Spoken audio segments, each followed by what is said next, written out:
أهلا بيكم في فيديو جديد، والنهاردة هيبقى فيديو من سلسلة جديدة وسلسلة قصص من الطفولة.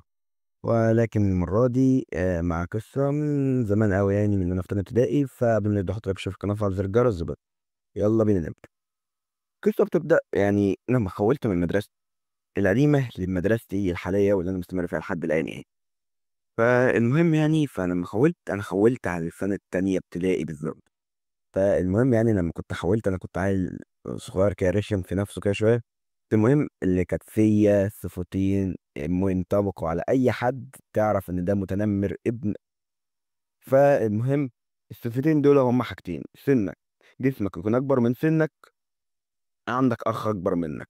ويا سلام لو عندك اخ اكبر منك ب3 ل4 سنين وانت طالع كده ويكون معاك في المدرسة، ياه، كده انت حرفيا معاك واسطة، يعني احسن من واسطة الحكومة. حرفيا واسطة في المدرسة تمشيك كده زي بس اكنك ابن المدرس شخصيا. طبعا ابن المدرسين دول حاجة تانية لانهم بيتضربوا عادي، يعني بيتضربوا وبيتزنوا في الاماكن فبدا. فالمهم فاول ما رحت المدرسة يعني كنت حرفيا قاعد كده يعني بجنب كده، وكنت زعلان جدا جدا جدا. انا كنت مش عايز احول من المدرسة القديمة لان المدرسة القديمة كان فيها صحابي طبعا شبه اي عيل صغير يعني رخم كده. المهم فلما رحت هناك اكتشفت ان حرفيا المدرسه دي المفروض ناشونال، بس اكتشفت ان دي مدرسه ويك. حرفيا كله شغال تنمر على كله، محدش راحم مخلوق. فانا يعني طبعا كجسم كان اكبر، كان تقريبا تالت او اربع اكبر واحد في الفصل كله، لان اكبر واحد فينا كلنا كان في عامه في الفصل التاني ده. اظن ان هو كان في السنه كلها يعني. كان واحد اسمه وليكن نسميه حمدي، هنسميه حمدي. فحمدي ده كان طوله، يا نهار اسود، طوله كان ساعتها 165 سنتي. 165 سنتي على عيل في تانية ابتدائي، يعني هو حاليا 2 متر، ف 165 سنتي دول. وكان وزنه فوق ال70 كيلو، يعني ده دبابة ماشية على الأرض تريلا. فكنا ساعتها بقى، طبعا احنا كلنا أقزام وبني آدم طويل، فالتنمر بيكون على الأقلية. فسميناه ساعتها الغوريلا، او مش انا صراحه، هم كانوا مسمين عامه. فانا لقيتهم بيروحوا يتنمروا عليه، فقلت يعني ما جاتش على ارمك. رحت معاه، بقينا بنلف حواليه ونقعدوا نضربوه بالافيان، ونضربوه لحد ما يعيط، ونقول له يا غوريلا يا غوريلا يا غوريلا. فهو بقى يعني كل حاجه بيعملها يلاقي شويه حاجات تحت عماله بتجري كده، فاهم؟ تحس ان هم صراصير كده اللي هم لما بيطلعوا لك في الحمام دول. فهو يعني بقى بيلوش بالرجل ايده دي حاجه، بس مش طايق شويه عيال في الارض. والله لو كان نفخ فينا كنا هنعيط واحنا اكتر. ويا سلام بقى لو كان بيمسك واحد، هو ما بيعرفش يضرب يعني، عامه ما يعرفش يضرب حد يعني. بس هو لما كان بيمسك واحد لوحده لما بيزعق في وسطه الولد تحس ان هو جعوره كده، فاهم؟ بق تيريكس فتح في وشك كده، هيعميك ان انت بتشم ريحه طهط كده. فالمهم بقى، فمن حكاوي التنمر واللي انا جاي احكي لكم عليها النهارده هي حكايه التنمر. وهي واحده من اول ما صاحبت واحد صاحبي. فصاحبي ده هنسميه محمدين. محمدين ده يعني بسم الله ما شاء الله ساعتها كان يعني كان يعرف ناس كتيره. فكان ساعتها اللي يعرف ناس كتيره في ابتدائي ده كان بوم الصراحه، يعني ده كان يعني ملك، كان مشهور ساعتها، هو يعني كان من الناس المشهوره يعني المعروف كده. فالمهم انا صاحبته بقينا نمشي ان هو كل شويه. ففجاه اكتشفت ان في واحد معانا في الفصل تخين. يا نهار اسود، تقييم في ابتدائي دي حاجه عامله شبه، فاهم؟ اسرائيلي لو نزل مدينه السويس دلوقتي. فحرفيا انت يعني هيقيموا عليك الحد.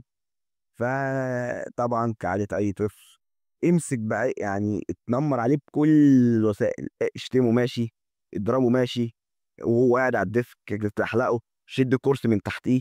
يعني بص، اقرف امه بحياته. المهم ما تسيبهوش كده بنا، يعني ازاي تسيب واحد تخين في حاله كده؟ دي نصيبه سودا، ما ينفعش تسيب واحد تخين في حاله. ده كان ساعتها طبعا المفهوم القديم.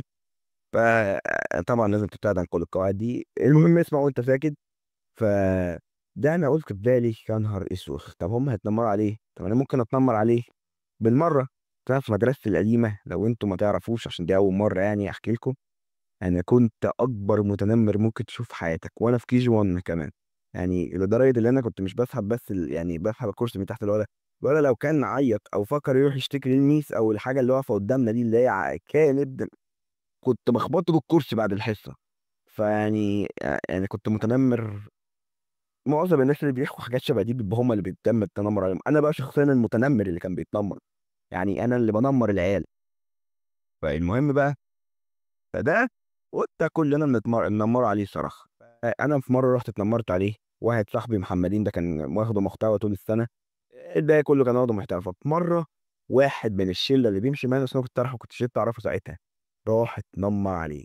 وده قرار هيندم عليه باقي عمره، وهتعرفوا ليه كمان شويه، فتكمل معايا. المهم هو راح يتنمر عليه كعادتنا طبعا.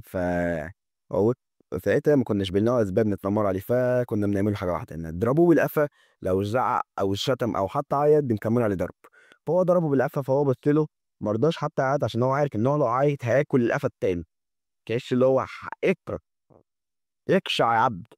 ف يعني هو اداله القفا، لا سكت وشه بقى. وساعتها كان وشه عنده يعني، تعالي نطلع لي اسم علشان نعرف نكمله. بس هو طبعا يعني مستخدم اسماء غير حقيقيه. مم،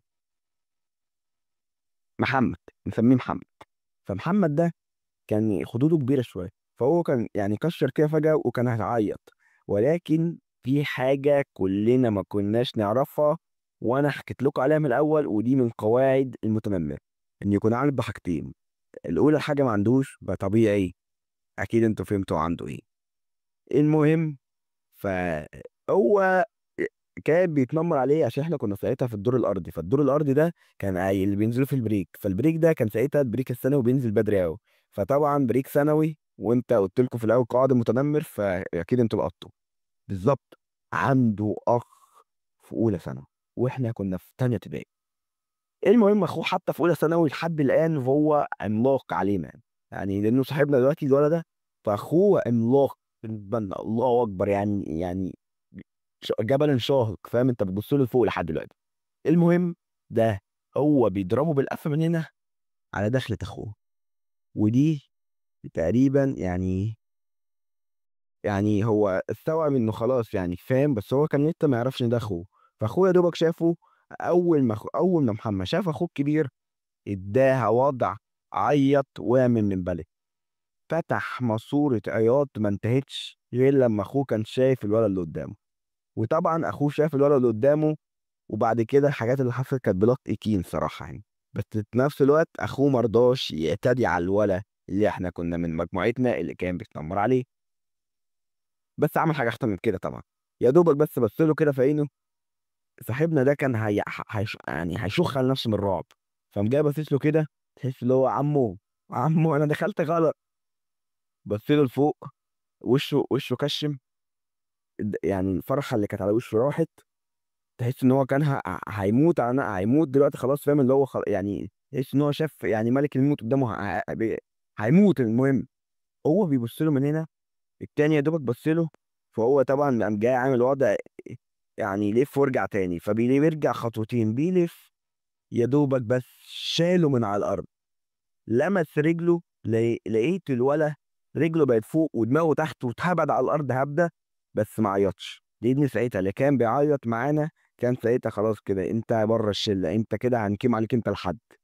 فهو يا دوب، وكان بص هتنمر باقي السنه، يعني انت هيهينوا بكرامتك الارض، انت عيطت في يوم كذا يوم بص من الاخر يعني.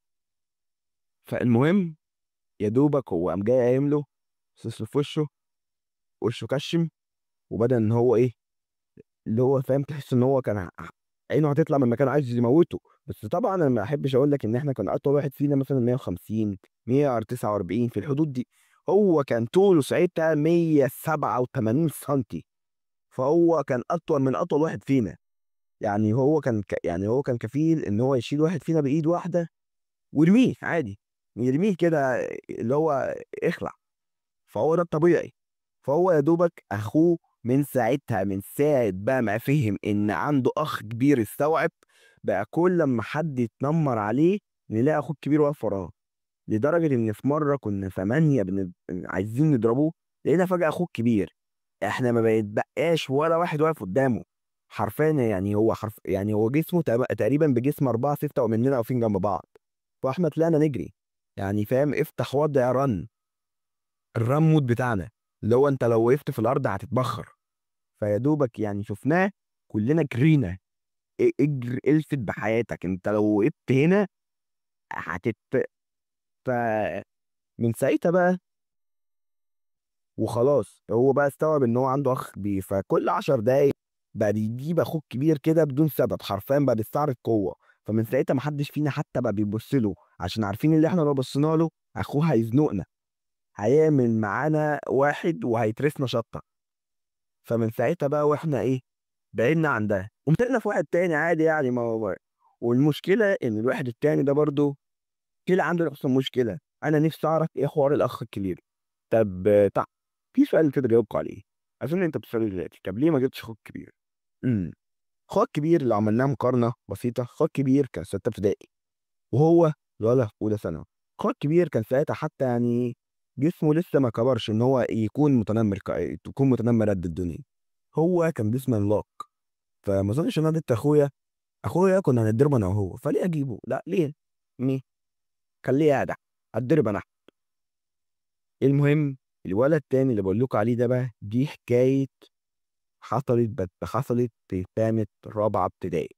فبس كان فيديو النهارده، كان فيديو سريع بسرعه كده بس بمشيكوا الحال عشان ما اقطعش عليكم. فلو عجبكم السلسله قولي تحت في التعليقات، وهكمل السلسله كامله، وهعمل لكم سلسله كامله وهنزل لكم فيها بقى قصص من الطفوله وقصص عمر المتشرد. ما تنساش اللايك والاشتراك في القناه وفعل زر الجرس، واكتب لي تحت في التعليقات لو عايز اكمل في السلسله دي. وبس اشوفكم في فيديو جاي. مع السلامه.